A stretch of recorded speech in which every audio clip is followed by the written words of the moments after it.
Hey, halo Sobat Tren. Jumpa lagi dengan saya, Cecilia Belgius. Bagaimana kabar kalian? Tentunya semoga kalian dalam keadaan sehat ya. Oke, kali ini Cecil akan mengupas tuntas alur cerita film India yang berjudul Master. Film ini diproduksi pada tahun 2021 yang dibintangi oleh Joseph Vijay sebagai JD, Malavika sebagai Charu, Arjun Babu sebagai Das, dan tentunya bintang-bintang lainnya. Film ini menceritakan tentang seorang dosen yang suka mabuk-mabukan yang kemudian berubah ketika dia mengajar di sebuah penjara remaja yang sudah dibeli oleh seorang mafia yang suka memanfaatkan anak-anak untuk dijadikan kambing hitam. Bagaimana kisahnya? Kita langsung aja ke alur ceritanya. Di awal film, diperlihatkan sebuah bangunan rumah yang telah terlalap api hingga habis. Kejadian itu berada di daerah Warangal tahun 2002. Tampak seorang anak ketakutan di balik rumah. Anak itu bernama Bhavani. Kemudian datanglah pembunuh orang tuanya yang merupakan mafia di daerah itu. Bhavani yang sangat ketakutan ternyata tidak jadi dibunuh oleh ketiga orang itu. Dia akhirnya dibiarkan hidup untuk dijadikan saksi atas kejadian terbakarnya rumah orang tua Bhavani dan malah dimasukkan ke penjara remaja. Bos mafia juga membayar penjaga untuk menyiksa Bhavani di dalam penjara. Bhavani setiap hari dipukuli, tidak diberi makan, dan malah ketika dia makan, makanannya ditendang oleh penjaga. Karena keseringan menerima perlakuan kasar dari penjaga, Bhavani mulai melatih kekuatan tangannya dengan menunjukkan tangannya ke tembok setiap harinya. Sampai-sampai membuat teman satu selnya terheran-heran dengan apa yang dia lakukan. Akhirnya, Bhavani menjadi sosok yang kuat sehingga ketika dipukuli oleh penjaga penjara, dia tidak merasakan kesakitan lagi. Bhavani kemudian kabur dari penjara dan menemui bos besar mafia itu. Bukan membunuhnya, dia malah mengabdikan diri kepada bos besar itu. Dia berkata bahwa ingin mendapatkan kesempatan sekali lagi, dan dalam waktu 1 minggu dia berjanji akan menaikkan pendapatan bos besar itu. Setelah mendapatkan izin dari bosnya, Bhavani lalu menemui para preman untuk bersekongkol mengelabui polisi. Semuanya berjalan mulus hingga akhirnya dia memperoleh banyak sekali uang. Setelah itu, dia pergi ke sipir penjara remaja dan memberikan tebusan untuk dirinya sendiri. Bertahun-tahun kemudian, Bhavani menjadi sosok yang kuat. Dengan tinju perkasanya, dia akhirnya bisa mengalahkan musuh-musuhnya. Pada suatu hari, dia akhirnya menemui ketiga orang bosnya yang juga merupakan pembunuh orang tuanya. Tidak banyak bicara, dia akhirnya melayangkan tinju kepada mereka bertiga hingga tewas. Setelah itu, dia diangkat menjadi bos besar mafia tersebut. Tidak berhenti di situ, dia membeli penjara remaja pemerintah tempat dia dulu ditahan. Dia menemui anak-anak remaja di sana dan mengatakan bahwa kini dia adalah pemimpinnya. Bhavani memiliki anak buah yang bernama Das, yang bertugas untuk mengawasi penjara remaja. Sementara itu, di tempat lain ada seseorang yang tengah mengejar kendaraan untuk menemui 2 orang laki-laki di dalamnya. Dia adalah JD, seorang profesor yang sangat muda dan tampan. Dia dikenal dengan sifatnya yang selengean. Meski seorang profesor, dia seorang pemabuk berat. Dia mabuk karena tidak bisa tidur pulas. Dia menangkap 2 orang mahasiswa yang melakukan pelecehan seksual. Karena hal itu, dia dituduh oleh para dekan kampus karena dianggap terlibat. Namun, para mahasiswa membelanya dan mengatakan bahwa dia tidak terlibat. JD juga membantu para mahasiswa untuk mendapatkan persamaan hak untuk menjadi ketua BEM. Para dosen dan rektor pun berkumpul untuk rapat tentang pemilihan BEM tersebut. Mayoritas dosen menolak adanya pemilihan umum BEM. Alasannya karena takut kerusuhan terjadi kalau bukan anak menteri yang memenangkan pemilihan. Memang, selama ini hanya terjadi pemilihan langsung dari dosen. Namun JD berpendapat berbeda bahwa sebaiknya diadakan pemilihan BEM karena sangat baik untuk mengajarkan politik sejak dari kampus. Karena pendapat JD itulah akhirnya pemilihan di kampus diselenggarakan. Kedua calon ketua ada dari dua kubu, yakni anak menteri dan anak biasa. Pemilihan pun berjalan dan mahasiswa dari anak biasalah yang terpilih menjadi ketua BEM. Sang anak menteri pun menerimanya dengan lapang dada dan tetap berteman. Sayangnya, ayah anak menteri tersebut tidak terima dan menyuruh preman untuk berbuat onar di kampus tersebut. Jadi bisa mengalahkan mereka, tapi tetap saja kekacauan itu telah terjadi. Atas kasus ini, akhirnya JD dipecat dari jabatannya, terlebih karena banyaknya dorongan dari beberapa dosen yang tidak suka terhadap JD. Namun, tiba-tiba Charu merekomendasikan JD untuk tetap mengajar di penjara remaja milik pemerintah yang sudah dikuasai Bhavani. JD kemudian diberitahu oleh polisi setempat bahwa penjara remaja itu sangatlah kacau. Anak-anak minum miras dan narkoba yang dipasok langsung oleh Bhavani. Polisi itu berharap pada JD agar bisa mengubah anak-anak itu. Sementara penjaga sipir penjara dan geng das tidak suka dengan kedatangan JD. Mereka pun membuat rencana agar JD tidak betah untuk mengajar di penjara remaja tersebut. Hari pertama JD mengajar, dia diikuti oleh geng das sampai masuk kelas. JD masuk ke kelas dan para anak-anak di sana menolak untuk belajar. Akhirnya JD mengajak mereka semua bernyanyi dan menari dengan pesan agar selalu positive thinking.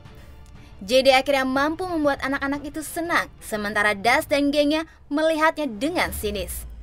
Ketika selesai sekolah, JD tidur di atas meja. Kedua anak kecil kakak beradik berusaha membangunkannya. Tapi JD tidak terbangun karena dia tertidur sambil menggunakan headset. Karena tidak bisa membangunkannya, akhirnya mereka menyelipkan surat di kantong celana JD. Setelah itu, mereka pun cepat-cepat kabur karena takut ketahuan das. Ketika JD hendak pulang, dia melihat ban mobilnya dikempesi. Lalu, dia mengambil sepeda pancal dan beranjak pulang. Tidak lama, petugas sipil melaporkan pada JD kalau anak-anak baru saja tawuran. Namun, JD tidak menghiraukannya karena dia bukanlah polisi ataupun petugas sipil. Malamnya, JD kembali mabuk-mabukan sementara ponselnya berdering. Ternyata kedua kakak adik tadilah yang menelpon JD secara sembunyi-sembunyi. Kemudian datanglah das yang memergoki mereka. Das langsung membawa mereka ke depan Bhavani. Mendengar pernyataan das, Bhavani pun marah karena menganggap mereka telah mengkhianatinya. Hingga akhirnya Bhavani pun membunuh mereka. Esoknya JD dibangunkan oleh petugas polisi. JD terbangun dan langsung diajak ke penjara anak remaja tersebut. Sambil menggunakan headset, kacamata hitam, dan membawa kucingnya, dia akhirnya berangkat. Sampai di sana, dia terheran-heran kenapa banyak sekali orang yang ada di sana. Banyak polisi berjajaran dan petugas sipir. Ketika memasuki ruangan kelas, alangkah terkejutnya JD melihat kedua kakak adik itu digantung. Dia juga akhirnya menyadari kenapa nomor tidak dikenal menelponnya hingga 12 kali. Polisi lalu membawanya ke penjara untuk dimintai keterangan. Charu datang dan menyampaikan perasaan kecewanya kepada JD atas apa yang telah terjadi. Karena JD tidak mengangkat panggilan telepon dari anak tersebut. JD pun melihat sang ibu kedua anak tersebut yang menangis histeris atas kematian anaknya. JD semakin tidak enak hati, hingga dia akhirnya ditahan di penjara sementara. Kemudian JD tidak sengaja meraba sakunya. Dia akhirnya mengetahui bahwa kedua bocah itu menulis surat padanya. JD kemudian membaca surat tersebut di mana JD sampai menangis membacanya. Karena isi surat tersebut bercerita tentang penderitaan kedua anak itu selama di dalam penjara dan meminta pertolongannya sebagai seorang guru. Tidak lama kemudian, anak buah Bhavani datang dan berniat membunuh JD.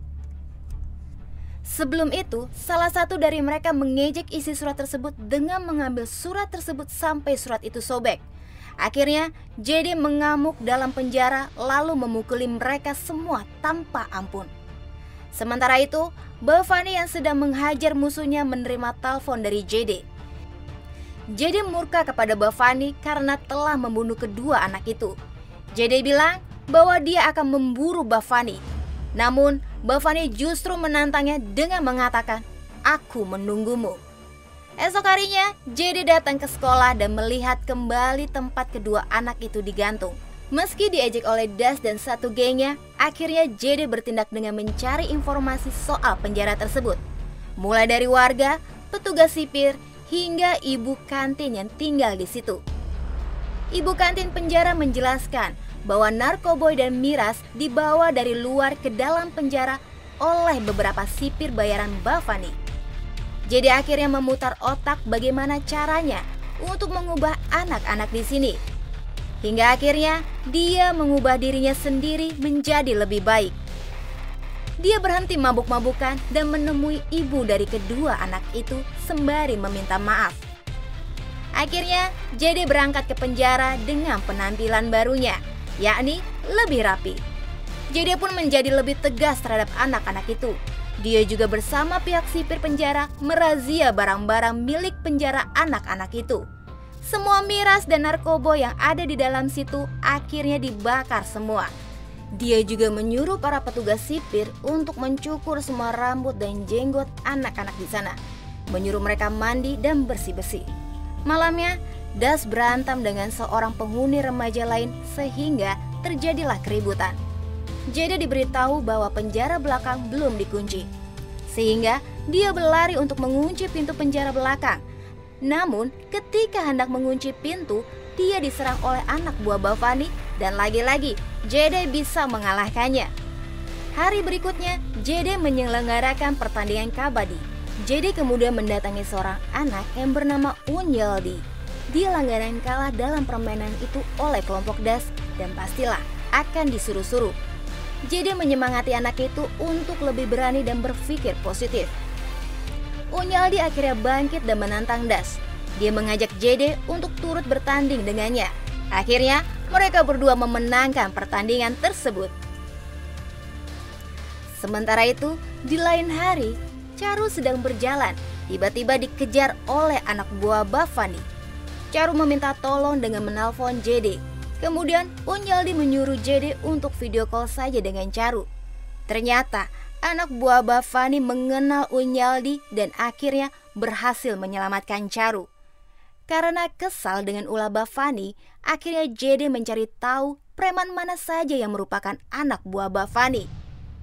Anak buah Bhavani selalu diberikan tanda tato di tangannya dan saling terhubung satu sama lainnya. Akhirnya JD bisa menemukan markas lalu nekat masuk sendirian berbekal sebuah bolpen saja. Ketika masuk, dia pun menyergap seseorang yang keluar dari kamar mandi hanya dengan ballpoint. JD membawanya ke tempat orang-orang yang tengah berkumpul dalam markas tersebut sambil mengancam akan membunuh sandranya kalau tidak memberitahu di mana Bhavani. Namun mereka semua tidak ada yang berani berkata bahwa yang ada dijadikan sandra merupakan Bhavani sendiri. JD pun mengancam kepada mereka semua bahwa siapa saja yang mengorbankan anak-anak demi kepentingan mereka, maka dia harus melawan JD dulu. Setelah itu JD pulang. Sementara Bhavani sangat murka karena sangat merasa dipermalukan oleh JD. Keesokannya, JD menerima telepon dari Bhavani bahwa dia akan membunuh semua orang yang disayang JD. Dan benar saja, semua orang sekitar JD dibunuhnya. JD kemudian menelpon semua teman-temannya, mahasiswanya, bahkan keluarganya untuk tidak kemana-mana karena ada bahaya yang mengintainya. Banyak dari orang-orang terdekat JD akhirnya meninggal dunia. JD yang sedih lalu menerima telepon dari Bhavani untuk tidak macam-macam. Malamnya, anak buah Das memasukkan anak-anak ke dalam truk untuk dibawa ke tempat Bhavani. Sementara para sipir diam saja karena tidak berani dengan Bhavani. Ketika datang, JD baru tahu kalau anak-anak itu dibawa ke tempat Bhavani. Gengnya Das kemudian mengejeknya habis-habisan Namun, JD akhirnya bercerita bahwa alkohol membuat seseorang tidak bisa berpikir dengan baik. Dia bercerita bahwa dia juga pernah mabuk dan berbagai hal buruk menimpa padanya. Dia berkata tidak ada yang bisa dibanggakan dari seorang pemabuk. Anak-anak tersebut akhirnya tersentuh oleh ucapan JD. Akhirnya mereka mengaku bahwa Bhavani telah mempersiapkan diri untuk pergi dari kota itu serta membawa anak-anak itu. JD tanpa pikir panjang langsung menyusul mereka dengan guru panah yang suaminya dibunuh oleh anak buah Bhavani. Mereka berdua memanah satu persatu orang yang menyopir truk itu. Awalnya, guru panah yang melesatkan anak panahnya hingga truk terpental. Tapi setelah itu, guru panah itu terjatuh.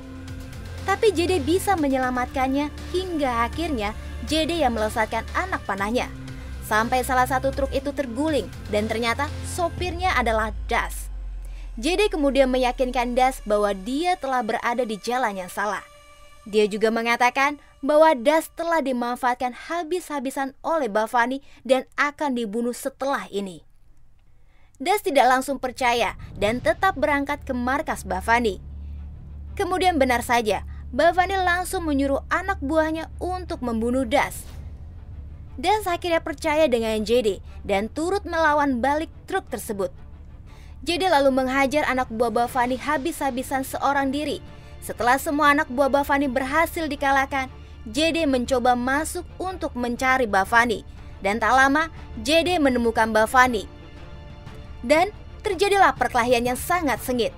Sampai-sampai JD terkena pukulan Bhavani di perutnya sampai dia jatuh tersungkur hingga berdarah. Namun, melihat anak-anak yang ada di hadapannya membuat dia pun bangkit lagi dan melawan balik Bhavani. Dia melepas bajunya dan menggunakan gelangnya sebagai senjata.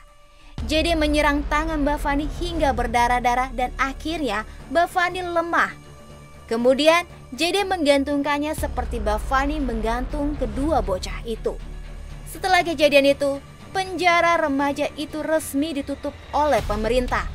Anak-anak di dalamnya dialihkan ke penjara yang lebih baik. JD kemudian bertemu dengan Das di penjara. Lalu, Das mengatakan bahwa lebih baik dia dihukum atas nama JD saja. Tapi, JD menolak dan mengatakan bahwa kita harus dihukum sesuai dengan perbuatan kita meski itu untuk hal yang benar. Dan film pun berakhir. Bagaimana? Seru bukan filmnya? Tapi pastinya jauh lebih seru jika menonton filmnya secara utuh. Oke Sobat Trend, tentunya jangan lupa untuk subscribe, like, komen, dan share ke teman-temannya ya. Dan sampai jumpa di alur cerita film berikutnya. Adios!